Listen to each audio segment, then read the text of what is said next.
Welcome to City of Keene in Focus. Thanks so much for listening. Hello and welcome back to our next episode of City of Keene in Focus. My name is Asa Kramer and I am joined today by Elizabeth Furland, our city manager, and Kara Fiskinnessy, our Parks and Rec director. Hi. Hi, good morning. Good morning. Good morning. How are you two doing today? Good. Pretty excited. Yeah. Well, Kara, thanks for coming this morning. You got a lot going on There at is Parks and Rec. so much going on at Parks and Rec. There's all the fun stuff, but there's also the tough stuff. And recently, you just went through some tough stuff with the Red Pine Scale. Want to talk a little bit about that? Sure. Very shortly after I was hired to be in this role, we were notified that Red Pine Scale was in the area. So what we did is we invited our state and local foresters, our county foresters, to come and tell us more about it, to educate us and see what was going on. They identified parks of concern at that point, and we've been consistently monitoring with their help to see if we have any evidence of red pine scale actually being in Keene park spaces. We found out last spring, it was actually the spring of 25, that we did have evidence of red pine scale in Wheelock Park and in Dinsmore Woods, and then we just went through the process of harvesting the red pine in Dinsmore Woods because that was a little bit greater sense of deterioration and decline in the trees, so we needed to make sure we took care of those safety hazards first. So what's your plan moving forward? For Dinsmore Woods, we are fortunate that the land is in easements, and the easements are monitored and managed by the Society for the Protection of New Hampshire Forests. Lots of people use their name as SPNF. So we actually had a site visit at the end of last week, and they came down and they were very thrilled with the way that we have managed the entire harvest. What that also means is that there won't be any development in that area. I know that's been a real question out there in social media. There won't be any development. We are responsible for letting the natural and native wood grow and regenerate. This does not mean that the red pine will grow from the stumps. It does mean that all of the hardwood that is there is finally going to get a chance to breathe and see the sunshine, and they're going to really grow quickly. So that's what we're doing. Yeah, and they did a great job. It was a big project. We've gotten some pretty positive feedback about how the project went, so kudos to you and the team for getting through that. But what's the next step in terms of park spaces and red pine scale? So Dinsmore Woods had a large pocket of red pine. It was about 9.5 acres of red pine that we were able to remove, and that red pine was repurposed into utility poles and saw logs and wood chips that all go to local sources. So we're really happy with the way that our contracted logging company managed that space.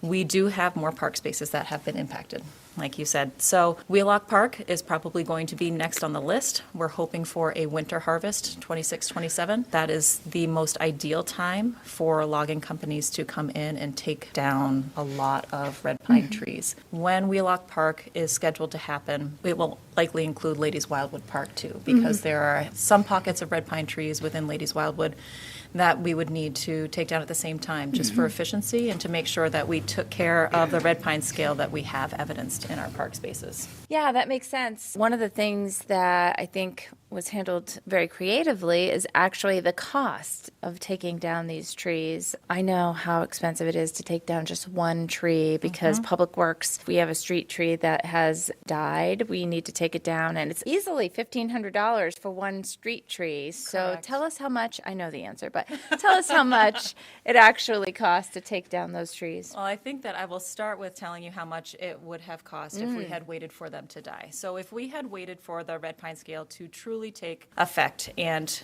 kill off all of the red pine, so we were harvesting dead trees, it would have cost over $1 million for that 9.5 acre space that Yeah, we it's removed insane. the red pine from. So we were actually able to creatively put together a package and a request for proposals that allowed us to do this for $0. It was a zero net cost to the city. Yeah, great work. It was exciting for us, and I know that sounds strange, it was exciting for us to be able to see how the wood would be repurposed and how people could actually benefit from our unfortunate situation. Yeah. So we were very thankful for that. The company that we did hire, we went through the entire process that's outlined by our purchasing department. But we were very happy with the company that we hired, the forester that has been our consultant on this project. They have been really engaging with the community. They have been a source of information, and they've really done a nice job partnering with us to make sure that everybody knows the facts. I assume it'll be a new RFP for additional work? Yes. Are we going to get so lucky again? We could potentially get Okay, very lucky. okay. The forester forester that we've worked with as our consultant. We brought him out just to take a look at what the red pine stands are at Wheelock Park, and it's a different space. So at Wheelock Park, there is no understory. It is truly just red pine monoculture. So we get to be creative with what's going to happen once the trees are down. Yeah. But when we brought him out to take a look at the trees, he actually called them juicy trees. Oh. Juicy timber. Oh, interesting. So I think that there is going to be a market for the trees when they come down, as long as they are still alive. And being alive does not mean the same as being healthy. Yeah. I think that's one of the other questions that came up in our public forums online, is that they're removing all of these healthy trees. The trees are not healthy. They're infected, and they are in the process of being diseased Dying, yeah. and dying. Yeah, that makes sense. Anything else you want to talk to us about related to the red pine scale before we move on? No, That I just probably really covers it. appreciate Yeah. how curious the community has been, because the questions that they've asked have Yeah. been really important for us to share the information as best we can. And our website has been up to date. We keep updating it as quickly as we possibly can. We have a frequently asked questions part of that website. So if you have questions, please send them our way so Yeah. that we can make sure everybody has accurate information. And that's at keennh.gov and Parks and Recreation. Great. Before we started our conversation today, we were talking about what you were doing this morning. Yes, so I was actually up in the Greater Goose Pond Forest. For those of you that don't know, we were fortunate enough to fund and build a spillway bridge. So that's something we're thrilled with. It was a wonderful community endeavor. We had a great community fiscal sponsor in Savings Bank of Walpole. They matched us dollar for dollar, and we built this bridge at the end of November. We were out there this morning talking about different trail improvements and different ways that we can celebrate the Spillway Bridge. So we are going to be hosting a ribbon cutting Yay! ceremony on Saturday, June 6th, which is actually National Trails Day. Great. It will happen about 10 o'clock in the morning, and we're just really excited for people to be able to use this community gem.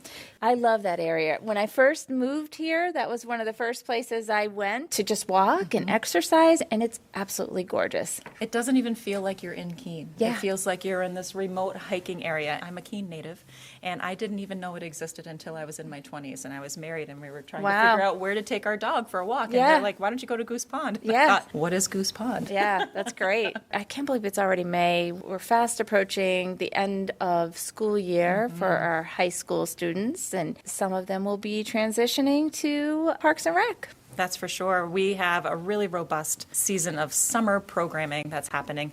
We kick it off actually a week from this Saturday, on Saturday, May 16th. It is National Kids to Parks Day, so we're really happy to host people coming out to Fuller Park, right in front of the Recreation Center, for a morning full of lawn games and just enjoy being outside, being with people, engaging with our community. But then we have a full slate of wonderful things happening this summer. We have park pop-ups, we have movies under the stars, we have summer concerts, we have our summer camps, we have pool parties, we have both pools open and fully staffed with lifeguards. So there is going to be anything that you can think of that you want to do this summer. Check out keenparks.com and you'll be able to find what you can do this summer. You hire quite a bit of staff during the summer for our summer programming. I sure do. It's a mix, really, right, between people who might be in college, or I think you still also hire some kids right out of high school. We do. We hire high school students. We hire college students. A lot of them are returners, which Yeah. is wonderful. They've enjoyed their experience working for the city of Keene, so we welcome them back with open arms. We also have a summer youth program, which is 14 and 15-year-olds, and that's with our Youth Services Division, which is part of Parks and Recreation. And we have our record number of summer youth employees this year, too. Oh, nice. Did you find enough spots for them? We did. Good. We did. I know. We talked about that at one of our department head meetings on Monday morning. We have a lot of new people in these departments that haven't participated in the past, but this is a great program. I have a student every year on the third floor helping both me and the mayor and Andy and Eve do work during the summertime, and it really is great. They've done all sorts of different things for us in the past. One thing that they've been working on for me is digitizing files instead of saving everything in paper. Paper has its place, but it's really hard to find when you're trying to find a document, and so they've been helping me digitize things, which has been great. We have a couple of new spots this year, too. So we're going going to be embracing a counselor in training program. So 2 of our summer youth employees will be working, one with each of our summer camp programs, one at Wheelock Park and one at Robin Hood Park. So that's something we're really excited about. And we also have the clerks coming back on board, Good. revenues coming back on Nice. board, highway, engineering. I mean, there are so Good. many opportunities within the city. And it's a great experience for them because they get to see how the city works. Yes. It's really wonderful. And they have a reference Yes, for their they do. future jobs, Yes, right? they do. I'm always trying to recruit future city managers in this program. I'm sure you are. We need more. People that are passionate about the community. That's right. And they want to see things done right, done well, and with a lot of community input. Well, we talked about a lot this morning. Is there anything else you want to make sure we talk about? So one of the programs that we're really thrilled to roll out to the community this year is we've kind of standardized it a little bit so that people understand that we have park pop-ups on Tuesdays. We have our summer concert series on Wednesdays. We have our Movies Under the Stars on Thursdays. We have our pool parties on Fridays.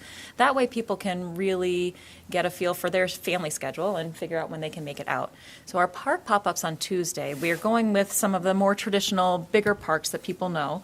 We'll start with Ashwellet River Park, and then we'll go to Russell Park the next time. But then we're bringing in 2 parks that people might not know about. And I don't know if everybody knows that we have over 18 parks. That's amazing, In the city yeah. of Keene. Yeah. So we're trying to highlight and activate some of the lesser used park That's spaces. great. And we're going to be hosting a park pop-up at the end of July in Butterfly Park, which is over by Public Over by Works. Public Works, And yes. the police department, which will be really wonderful. It's actually right next to the senior center, too. Yes. So we'll be doing some activities in that public park space, which will be friendly for everybody. All ages, all abilities. It's going to be really great. And then we also are going to be activating one of our lesser-known park spaces. It's Ellis Harrison Park. And that is situated on Giffen Street, and there's parking on Knight Street. And out on Knight Street, we have tennis courts that we recently refinished last year, along with the courts that we refinished at Wheelock Park. And we have 4 pickleball courts built into that park Wow. space. We have portable nets out there ready to go. So that park pop-up will include some court sports, and it'll also include some throwback, different fun games. There's a really great slide. There are wonderful swings out there that have great. a big swing radius. So we're excited to be doing that, too. I love that you're doing that. We are very fortunate here in the city of Keene to have so many recreational assets. People may know our bigger parks, but they may not know these other hidden gems. And so this is great, great idea. We're so happy to engage the community, all ages, all abilities, all the time. So And you do a great job. thank you. Yeah. We're really, really proud of the services that we offer, and we are looking forward to continuing. Oh, great. Well, thank you, Kara. Really appreciate it. Awesome. Thanks for having me. Well, great. It sounds like there's lots of awesome stuff coming up There's for the so summer. much, so much stuff. Yeah, Parks and Rec does a great job at engaging people of all ages and finding, different programs that interest the public, which is great. I mean, we were off air, but we were just talking about water aerobics. Yeah. I didn't even know we did that. So in the pools, I think that's really great. cool, yeah. It's really good. So last night was a relatively quick council meeting, and that's because most of the items on the agenda were accepted as either informational or put on more time. And the items that were accepted as informational were really just updates, like with some updates about our construction schedule, what we have coming up for major projects in the city. The city engineer, Brian Ruoff, does a great job of going through that and providing periodic updates to the council. And then we, of course, had the downtown project update. And then there was some additional conversation around the proposed parking lot at the skate park. That was accepted as informational, but with the understanding that more is coming because we will need to go back to City Council to accept the grant funds. We have a land water conservation grant fund coming forward to do that work, and that will need to be accepted by the council. And then between now and then, there's some additional outreach that will be happening between Parks and Rec and East Keene group. We have a very active neighborhood group in East Keene, which is awesome. They are interested in participating and helping, which is great, and finding ways to engage them, I think, is really important. One of the things that they said during one of these meetings is, we really just want to be part of the solutions. So we're going to work hard at engaging them. So this parking lot is something that they were interested in. And the controversy really is not so much about the space, but what we are planning to do with the space. And we are really somewhat limited. This used to be the location of the findings building, and there's some contamination in the soil. So unfortunately, a portion of this property needs to be capped in one way or another. There are really just a couple of different ways you can do it. The cheapest, quickest, and easiest way is to recap it with paving, which is what we had there before when the findings building was there. And that is what we are planning to do, but there are questions and concerns about whether that's the right way to do it. Unfortunately, that is the way that we were able to tie this work in with the work of Pat Russell Park, and by doing so, we justified the additional expense and the amendment to the grant for access purposes. So there'll be some guardrails that we'll have to continue to work within, but there'll be some additional conversation about if we do cap it with pavement, what we might be able to do with activities on the pavement, what we might be able to do around the pavement, how many spaces do we actually need, how big does it need to be. So there's still some work to be done there. So that was accepted as informational, but you can expect that topic to come back again. And then there was also a conversation about leashed dogs in Woodland Cemetery that was accepted as informational as well. There was a conversation at committee about whether or not we should be allowing leashed dogs in the cemetery. And, that was a very interesting conversation with the public and the council, talking about, what spaces are parks and what spaces are cemeteries, and should there be different expectations for those spaces. And I think in the end that's what they decided, that parks are the place for dogs and cemeteries are really just a place to pay your respects and have some quiet reflection, and that might not go well with dogs that are barking or potentially off leash. So right now, that's the decision of the council, just to accept that as informational. The big news from last night, of course, is the budget. The budget. Yeah. Every time we reach a milestone, I feel a little bit relieved. So the first milestone is just getting the budget done. So it's such a long process to work through with the department heads, to go through and review what they are requesting for their needs for the upcoming year, to look at the capital plan to see how that is intersecting with the operating budget, and then to work with the fiscal policy that the council puts in place to create a budget that complies with that policy. And I did propose a budget to the council for fiscal 27, which begins on July 1st. It's crazy. We adopted in June. It begins in July. But I did propose a budget that meets the fiscal policy requirements. It's actually about $600,000 below fiscal policy. Yeah. I've been able to do that, propose a budget below fiscal policy every year, I think, since I've been here, but that still is a significant increase in the tax rate estimated for the municipal portion of the tax rate. It's over 6%, and I know that's going to be a conversation as we move through. There's just so much pressure on property taxes right now. If you think about it, how much property values have increased in residential property. We're getting ready to do our revaluation. There's going to be some additional shift because we've seen the residential market increase much faster in value than the commercial side. And so that's going to create an additional pressure as well. And so it's understandable that there's concern about property taxes. And we just recently had a town hall meeting at Heberton Hall with Senator Donovan Fenton. He organized this meeting, and there was a panel, myself, the county manager, and the school superintendent. And what we were talking about is how, over time, the state has reduced the amount of funding that they are giving to schools, cities, and counties, and really backtracking on some of the obligations in law. So we talked a little bit about that. We could have talked a lot longer. There was a lot of questions we didn't get to answer that night. But that is also adding pressure, because that's adding pressure on all three portions of the tax rate. So our tax rate obviously is made up of the county portion, the school portion, and the city portion. And they're all seeing the same thing. And school funding is a huge issue in the state of New Hampshire right now. The state is not appropriately funding an adequate education, which is a constitutional requirement.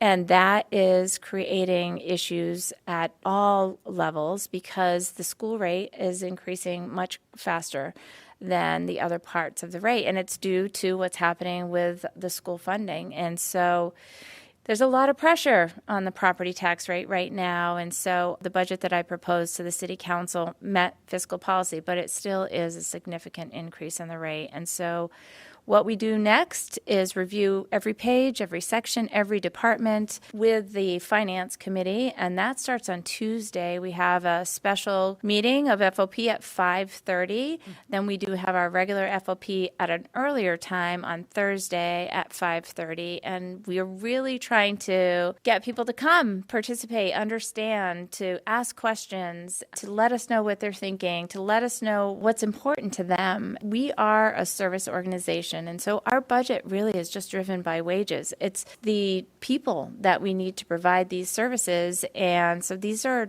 tough conversations to have. It's not something that you can easily change unless you adjust the services that you provide. And so I'm really hoping to really get people interested and to inform them of the process and when they can participate. And it really, the best place is at these FOP meetings, really, because there's opportunity to listen to every department head, answer questions, and give their input. But that's not the only time they can submit letters to FOP. They can submit letters at any time to the city council. They should participate in the budget hearing process that we have. And so there are many opportunities, but it really is condensed. It's during the month of May. Yeah, and I'll mention too, if you go to keenanh.gov/budget, the proposed operating budget is posted there, as well as there's a link to a schedule of all the upcoming meetings. And Elizabeth mentioned this.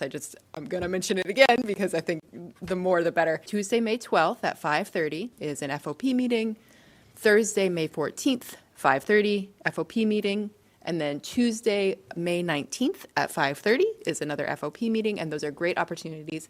If you go to keenanh.gov/budget, all the topics are listed there. So say you feel very strongly about a certain department or you have a question for the police. You can look up when the police department is going to be presenting their portion of the budget at keenanh.gov/budget. Yeah, and if you aren't able to attend that meeting, you can watch it. That's right. You can watch it on live. YouTube, right? Yep. And I think that, that's a great way. If you watch it and then have a question, it's not too late. Send in your question to us. The finance department, myself, if it's police that you are asking about or fire or whatever it may be, send in your question. Absolutely. You can watch those live at YouTube, at the City of Keene NH YouTube. You can watch it on our website. You can watch it on channel 1302. Yeah, and I think I'd like to explain a little bit about how FOP, which is our Finance Organization Personnel Committee, how they go through the budget. In the city form of government, the budget is adopted by the City Council, and we have certain timelines. Like May 1st was the timeline for the city manager to submit a budget. But FOP, which is actually operating like a budget committee,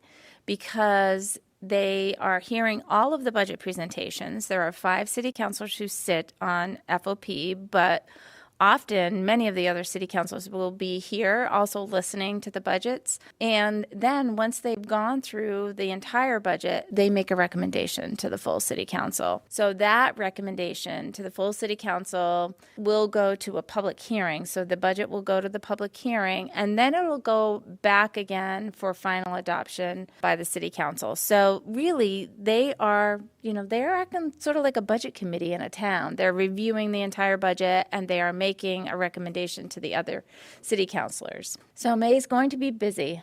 May is going to be busy. And then one more time, May 12th at 5:30, May 14th at 5:30, May 19th at 5:30, and then the official public hearing for the budget is at the June 4th City Council meeting at 7 p.m. I also do a cover letter or an executive summary of the things I try to point out about the budget that I think are important. And I talked a little bit about that last night at the council meeting. It's available online as well. But one of the things I talked about is the fire department and the continuing issues that we have in terms of staffing, the impact of the staffing decisions that we've made so far as a city, and that there's more coming. And so in the budget, I do not have additional firefighters included, but we do have a committee that's been reviewing the addition of 4 more firefighters, and they will be bringing forward a recommendation in the near future. So right now, we are operating at what's called man-to-man. So we are 12 firefighters per shift. Those 12 firefighters are needed in order to operate 3 ambulances. So we added, I think it was about a year ago, we added 4 firefighters to run that 3rd ambulance because we were having too many calls that were overlapping and there wasn't enough recovery time for the firefighters when they got back to be able to go out back on the next call. It was causing a lot of strain. So we changed our minimum number so that we would have enough. We went from 11 to 12 so that we would have enough to run that 3rd ambulance, to make sure that we were getting out fast enough to respond to the call, but also to give some time for a break in between calls, because some days can be crazy where it's back-to-back calls. That's been working really well. I think it's made a big difference, but we are now filling in for every person who's on vacation, anyone who calls in sick, who might be out on workers' comp, whatever the reason may be, we have to call in somebody on overtime because we have to meet that minimum staffing number of 12 in order to continue that level of service. What that is doing is creating a lot of overtime expense. And so we've been talking at the staffing committee, we've been talking about what's the next step? Because we need to get above that minimum number. And so we will be bringing forward a recommendation. The staffing committee is an internal committee that does include 2 city councilors, Councilor Tom Powers, Chair of Finance, and Councilor Brian Lake, who also sits on the Finance Committee. We had a meeting this morning, so there's more to come on that. I don't know exactly when the recommendation will come forward yet, but in the upcoming weeks, there'll be a recommendation from that committee. The other thing that I mentioned in my executive summary is we've been having conversations with the county. So right now, the county backs up our ambulance. What does that mean to back us up? That means if all of our resources are out on calls, could be a fire call, could be a combination of fire and EMS call. We need someone to back us up because another call has come in. So right now the county ambulance service backs us up, and there has been no charge for that. And right now they are talking about charging us. And so they have let us know that there potentially could be a charge up to $10,000 a month, which is $120,000. And we are talking to them about the services that we provide to them. And we don't back them up per se, but we do have high-level calls that we will assist with. And so calls that maybe they need a paramedic and don't have a paramedic on staff at the time. And so right now, the chief of their ambulance service and our deputy, Greg Seymour, is having conversations about what's the value of that service that we provide and trying to understand the value that the county provides to us and the value that we provide to them, so that hopefully we're going to offset that cost. But whatever the number ends up being, there will probably be something else coming forward once we have determined what the net of those 2 things are.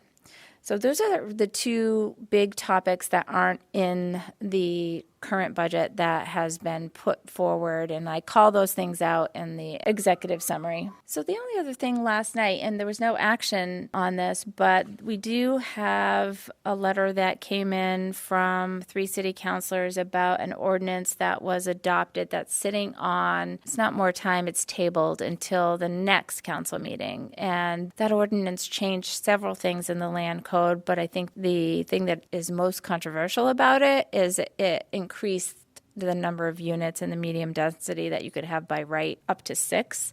And so there's conversation about whether or not that ordinance should be relooked at, potentially an amendment come forward. And it's really been a split decision so far. I think it was a split decision when it was adopted the first time. At the committee, it was a 3-2 whether or not to reopen up that conversation. And so when it got to the city council, they brought it up again, and there was a split decision there. They did a vote. We were missing a city councilor who was away. They had a tie vote at one point. And so the decision was to leave it until they have everyone present to have the vote again. So they tabled it until then. Right now it's tabled to the next meeting. So that would be in 2 weeks. And it's a little confusing because the ordinance itself is not on the table. It's actually the letter that was submitted by the city councilors as to whether or not to reopen that ordinance. So there's multiple steps to be taken. So let's say at the next meeting, the council decide, yes, we want to reopen this conversation and send that back to committee. It would go back to committee, and then they would decide and talk about what about the ordinance do they want to amend potentially. And then that would have to be sent off to staff to make amendments, and then a draft ordinance would have to make its way back to the city council, first reading, refer back to committee, and then back again. So there are multiple steps that would need to happen, but we don't know yet what the path will be because we don't know what the council ultimately will want to do, if there's a desire to open this up or not. The interesting thing is, and this question came up during committee, is we haven't had anybody actually do a project for 6 additional units in the medium density. So there hasn't been this big need to do projects yet. So they don't know yet how this will work. But I do think that the Community Development Department will be able to alleviate some concerns by explaining lots of safeguards that are still in place. Anyone bringing forward a project for 6 units in medium density still has to follow all the other rules, which is they have to follow building code, they have to follow fire, there's planning board review, there's all sorts of things that are still going to be in place in terms of safeguards. And so I think there'll be a conversation about that and whether or not it's time now to reopen it or whether or not they want to wait and potentially reopen it later if we see issues with projects coming forward. So don't know. So stay tuned for that. We'll see what happens. That will be in a couple weeks. I think that's the highlight from last night. Great. Yeah, that's a lot. The budget is big. That's exciting. Is there anything else that you'd like to talk about today? I think that's it. All right. I will encourage everyone to go to keenanh.gov/jobs and check out the open positions there. And then we mentioned this last time. I'll give a shout out for Community Night on Tuesday, August 18th from 4 to 7 p.m. over at the Public Works Complex on Marlborough Street. That's always a great time. It's a sort of touch-a-truck event for the kiddos to come see city equipment, for adults to come see city equipment, and all the city departments are there, and they have activities, and they have updates on current projects and initiatives, and it's really fun. The fleet crew will be barbecuing hot dogs and burgers.